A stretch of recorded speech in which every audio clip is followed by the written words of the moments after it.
Olá, você estudante que está se preparando para uma nova prova de economia. Eu sou teu parceiro aqui, Doguinhos, Dog Caramelo. Tô aqui para te dar uma força na hora da prova. Lembrando, né? A ajuda de aluno para aluno. Você estuda por fora, dá uma olhada aqui nos nossos vídeos, deixa um gostei, se inscreve se gostar do nosso conteúdo e deixa um comentário caso a gente esqueça de falar algumas informações, deixe de falar algo que você achou super importante ou falou demais, você falou, nossa, lembrei disso, tinha esquecido. E vamos revisar hoje outra forma de estudar economia, estudar conceitos e pensadores. Análise econômica. Vamos direto ao ponto. A análise econômica é a disciplina que estuda os fenômenos da escassez relativa, ou seja, escasso para uns, mas para outros não. Por quê? Está sempre lidando com os critérios de repartição. Para a nossa querida análise econômica, ideologia é todo conhecimento que não é neutro, não pode ser provado e é normativo, ou seja, não é neutro, expressa um juízo de valor. Não pode ser provado, estamos falando... Deixa eu pegar uma canetinha aqui. Estamos falando de metafísico. E é normativo, ou seja, dita uma forma de comportamento, o famoso deve ser. A ciência econômica, para a análise econômica, é todo conhecimento que é neutro, ou seja, não expressa juízo de valor, tem que ser provado em qualquer tempo e qualquer lugar, e é positivo, afirma o que é o ser, afirma o que realmente é, certo? Falaremos agora de contexto e produção de conhecimento. Contexto. A escassez relativa é um objeto de estudo universal. Ocorreu em todos os períodos, desde o Neolítico, ocorre no presente e ocorrerá no futuro. Sempre terá gente com muita coisa e pouca coisa, mas sempre escassa. Ou seja, é um objeto de estudo ahistórico. Para estudar um objeto de natureza universal, a teoria econômica também necessita ser universal. Seus postulados devem manter sua validade em qualquer tempo ou qualquer lugar. Não perdem a validade com o passar do tempo para análise econômica. São ideologicamente isentos. E, para você produzir um conhecimento, é necessário o seguinte. Vou até já deixar a caneta pronta para a gente fazer umas anotações aqui. O processo de se produzir conhecimento em economia, tal como concebido pela análise econômica, deve nos mostrar como o conhecimento necessariamente marcado pela ideologia se torna ideologicamente isento. Então, se eu tenho um conhecimento que é... Vamos deixar a ideologia começar a bolinha aqui. Isso aqui é ideologia. Como que eu posso pegar um conhecimento e tirar a ideologia?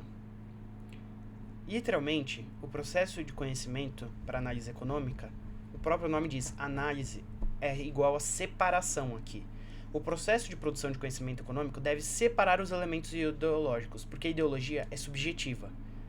Separar da realidade, do processo de conhecimento real, aquele que é objetivo. Ou seja, para a gente, a análise econômica concebe o processo de produção de conhecimento econômico compostos pelas etapas da visão e da análise. Vamos explicar cada uma delas agora. Vou pegar uma folha nova e vou escrever aqui. Primeiro vamos olhar a visão. Desculpe minha caligrafia feia. O processo de se produzir conhecimento em economia tem início em uma etapa denominada a visão, cuja principal característica é a presença da ideologia. Então, no início, temos ideologia. Então, vamos lá, vamos desenhar aqui. Eu já vou, na verdade, sabe o que eu vou fazer para ajudar a gente? Eu já vou deixar a visão e a análise aqui. E aí eu vou conceituando enquanto eu explico, certo? Então, vamos lá. no início, vamos colocar um quadradinho da visão e fazer uma bolinha aqui das ideologias. Certo? Então, na visão, o processo de se produzir conhecimento em economia tem início com uma etapa denominada visão, cuja principal característica é a ideologia. Então, a visão entra na ideologia.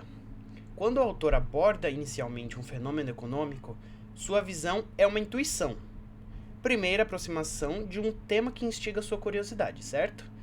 É produto de sua subjetividade condicionada pelos seus desejos do momento, paixões, meio social, momento histórico, condicionantes que já mencionamos, por exemplo, na análise de economia política. Na visão do autor, elementos objetivos, o que a realidade é no caso, e os subjetivos, o que ele imagina ou gostaria que fosse, aparecem misturados. Então, tecnicamente, seria a formulação de uma hipótese de trabalho. Então, vamos lá. Elas estão misturadas com o processo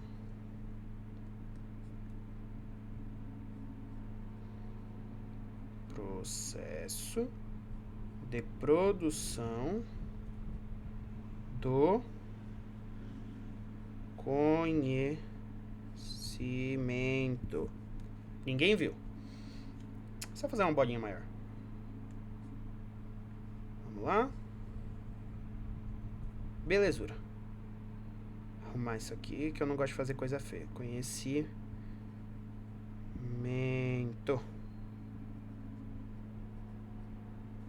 Processo de produção do conhecimento, certo?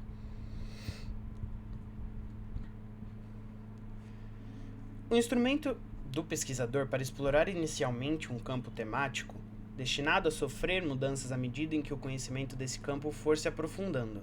Explorar um território desconhecido com ou sem um mapa. O mapa provisório, que vai se aperfeiçoando à medida em que vamos conhecendo esse território. Ou seja, ele entra nessas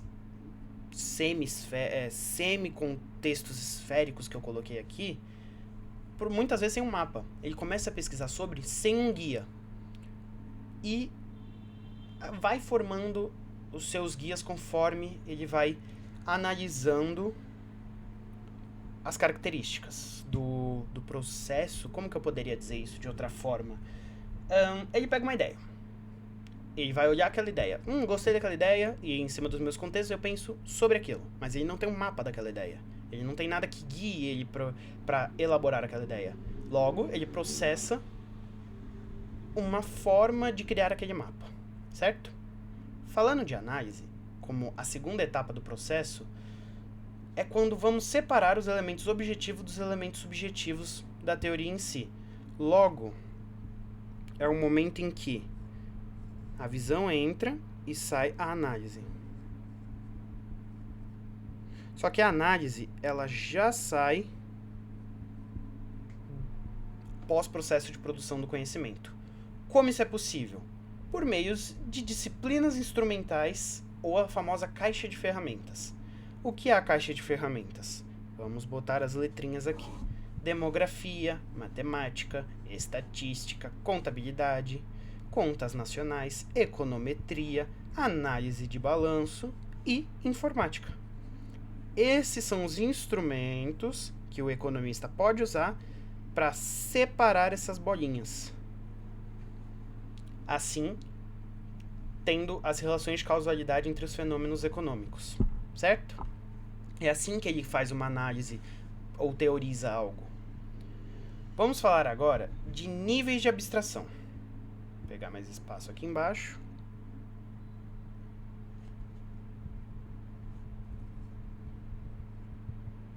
Níveis de abstração na análise econômica, certo? Uma vez escrita uma teoria estabelecendo relações de causalidade entre fenômenos econômicos,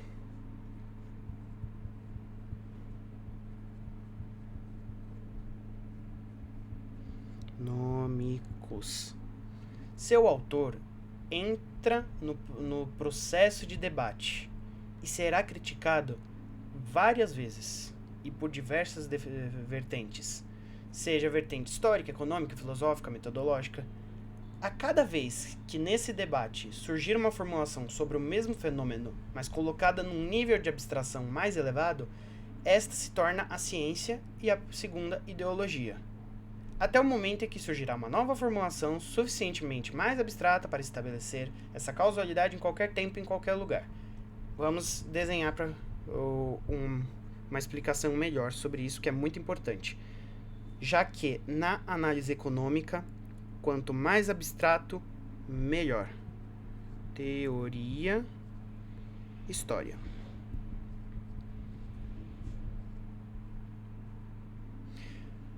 O nível de abstração é o plano do qual se observa a realidade. Quanto menos elevado for o nível de abstração, mais próximo do tempo e de suas influências e condicionantes estará a teoria. Quanto mais elevado o nível de abstração, menos sujeita às influências do tempo estará aquela teoria.